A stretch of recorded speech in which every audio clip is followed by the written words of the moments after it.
জাতীয় নেতৃবৃন্দ,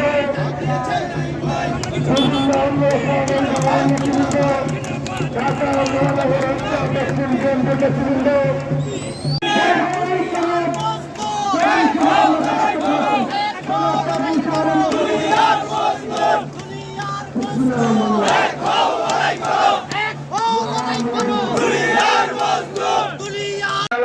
কাছে শুক্রিয়া আদায় করতে চাই।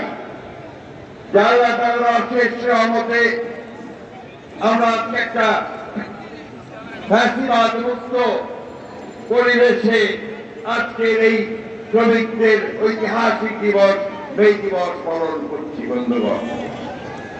সেই সঙ্গে আমি গভীর শ্রদ্ধা জানাতে চাই আমাদের সেই সমস্ত শহীদ শ্রমিক ভাইদের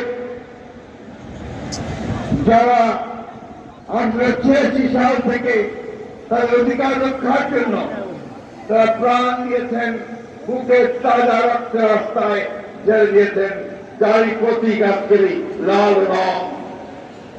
আমি একই সঙ্গে শ্রদ্ধা জানাতে চাই আমাদের সেই সমস্ত শ্রমিক ভাইদেরকে যারা এই 24 সালের ছাত্র জনতার অভ্যুত্থানের মধ্যে হাসিনার বিরুদ্ধে সংগ্রাম করতে গিয়ে তাদের বুকের তাজা রক্ত রাজপথে ঢেলে দিয়েছেন। বন্ধুগণ, সংস্কারগুলো দ্রুত সম্পন্ন করুন এবং সংস্কার যে কনসেপ্টে পাস করছেন এটা কিন্তু বিএনপি প্রথম করেছে।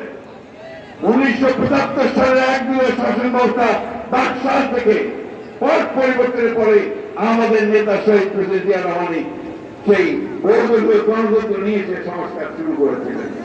এবং এই যে আজকে আমাদের সাংবাদিক ভাইরা এখানে অনেকগুলো ক্যামেরা নিয়ে দাঁড়িয়ে আছেন, এই সংবাদপত্রের যে স্বাধীনতা, মিডিয়ার যে স্বাধীনতা, এটাও শহীদ প্রেসিডেন্ট জিয়া রহমান দিয়েছিলেন সংস্কারের মধ্য দিয়ে।